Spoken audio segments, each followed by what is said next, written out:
This was actually a question someone on my email list asked me, which is I'm way too busy, but I would love to know a few tricks to make great short videos. Uh, they do a lot of stuff on site where they are, and he was just looking for pointers. So that's all you, Michael. Well, use myself as an example because, well, for the longest time, I wasn't doing my own social media marketing. I wasn't doing my own video marketing. And it's really helped me learn how to talk to people through this problem doing it myself. I have 2 videos that go up on 3 different platforms every day. I have a YouTube video every week and a newsletter every month. So altogether, that's 60 videos in social media, 4 YouTube, and 1 newsletter. That could easily take up half of my entire work week if I was foolish about how I was putting it together. So because I have a filmmaking background, because it's what I do professionally, I knew what the process was and I wrote it out. And when I'm doing my steps of, checklist of everything you have to do, I break it down. There's the script for the vlogs. There's the shooting of the vlogs. There's the editing of the vlogs. There's the exporting of the vlogs and the uploading of the vlogs. Those are each individual steps because I do them in bulk. It's very easy to sit down, look at a whole bunch of prompts or ideas and just write, ooh, I like this one. Ooh, I can say something about this one. And then very quickly you find you got a whole list of ones that you can put together. Then you shoot them all in one go. You just turn the camera on until you got it, and then just move on to the next one, move on to the next one, keep that energy, keep the tea or coffee or chocolate or whatever you need going in order to keep you at sugar high. Make them in bulk. That is absolutely the key. Find places that are relaxing, inspiring to you, but also quiet enough so you're not going to be disturbed. If you lose a day doing this, you might not be able to get that day back until the next month. So make it consistent. And my last piece of advice, and this is a new one on me, I'm trying to incorporate meditation into my daily life. And it's an easy thing just to forget, oh, didn't do that today. And one thing that I've picked up on is when meditating and you're trying to just focus on your feeling and not have all the thoughts in your head. And when a thought comes into your head, you don't think to yourself, oh, why I'm doing this wrong. I'm doing this wrong.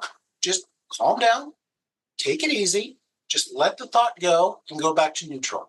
That's the same thing with video marketing. If you totally mess up, if you lose a whole month of social media marketing, if you didn't get it done, if you couldn't pay for it, just do it again next month. Yeah, just start over. Yeah. A tip from meditation practice I've done. Like just start over. Yeah. Take it easy. Starting over. You're starting again. Yeah, and don't beat yourself up about it. Just okay, you messed up, like cheating on your diet or anything else. Just go back to where you should be and just pick up the tracks. Yeah, that's a really good point. And I do say the same thing actually for social media. I do it in bulk. Personally, I do it every 2 weeks. It's a little easier for me to do 2 weeks at a time than a month. But for a lot of my clients, I do a month. And otherwise, you're right. You might go crazy with it. So don't do that. It's not worth that. I think you kind of hit kind of the biggest thing. I'm trying to think if there are any other tricks of making great short videos. I will say, include yourself or include a human. A lot of people don't want to be in it, but the way we act, the way our psychology is we respond to humans. We respond to humans talking. We respond to faces more than sometimes things where it's like just your hands maybe working on something makes sense.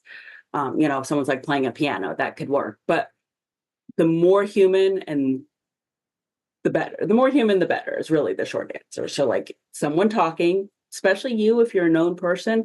I have a client like this. They never want to be on it, but every single time we have a picture with them or a video with one of them on social media, it's the top performing thing of the month. Because their audience, the people who follow them, know them. And they stop when they're like, oh, what is so-and-so saying? Or, oh, hey, there's so-and-so. What is this one about? And that's what you want.